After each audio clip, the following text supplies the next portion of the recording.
Hello guys, today I'm going to show you how to make a line in Autocad 2022.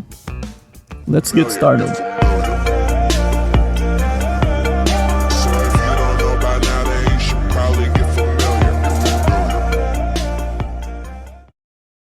So first is you have to type L or the line command.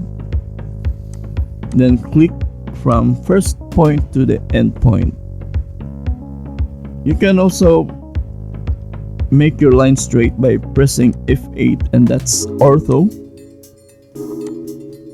And here in AutoCAD you can do the vertical lines, horizontal lines, the parallel lines. If you press F8 again, you're going to disable the ortho and you can rotate freely.